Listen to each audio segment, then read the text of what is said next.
Bonjour. Bonjour.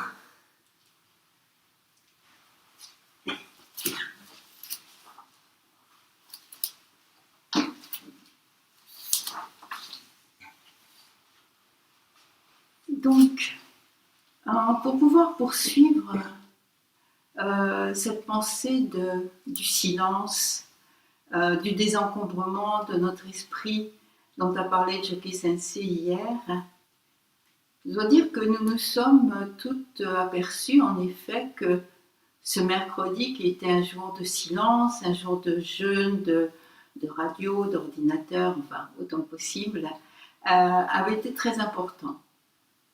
Ça nous aide à prendre conscience de tous les mots qui entrent en nous en fait, tout le reste du temps. Et ce sont des mots importants, bien sûr, souvent, des mots difficiles aussi qu'on entend en ce moment. Et je pense qu'il faut pouvoir prendre un petit peu de silence dans tout cet ensemble de mots. Et c'est pourquoi nous avons nous avons décidé que le mercredi allait être donc non seulement ce jour de silence, comme cela pour nous, mais aussi un jour de plus de méditation.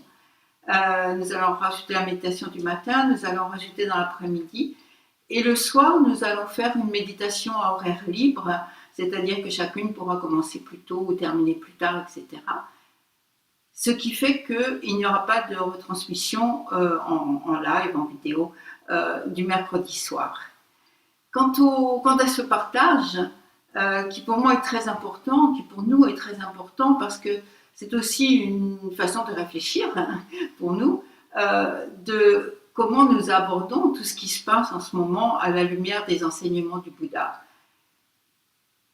C'est aussi une façon de re-regarder des choses dont nous parlons souvent, de la gratitude, du donner-recevoir, du prendre soin, et comment il s'insère là dans une autre situation, et comment nous espérons que quand cette situation sera terminée, nous allons garder en quelque sorte une vision plus large de tout cela. Mais je crois que c'est nécessaire aussi d'alléger un petit peu les paroles, parce que quand il y a moins de choses, elles ont le temps d'entrer en nous-mêmes, de se déposer en nous-mêmes et de là de faire écho.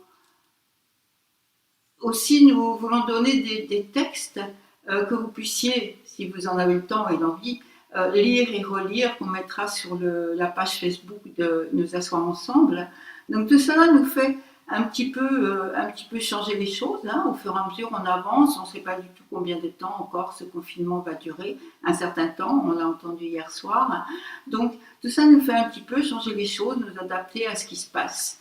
Et comme dans le zen, on l'a vu, c'est un lieu de paradoxe.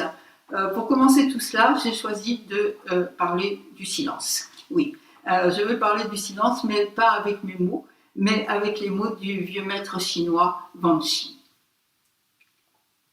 Donc il a écrit: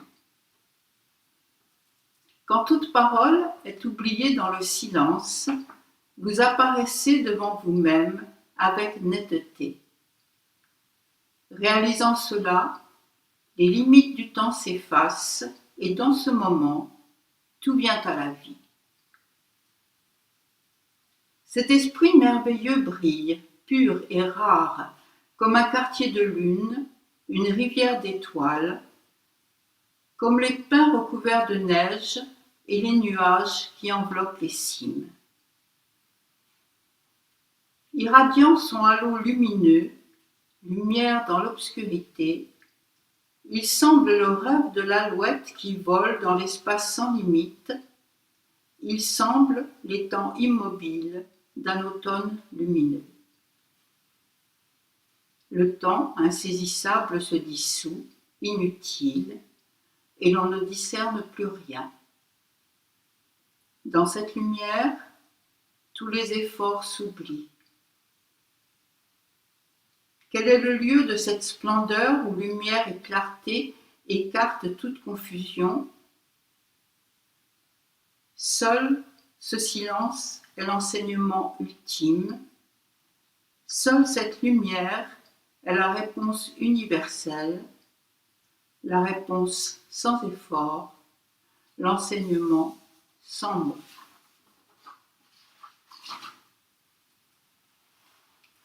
Merci, bonne journée.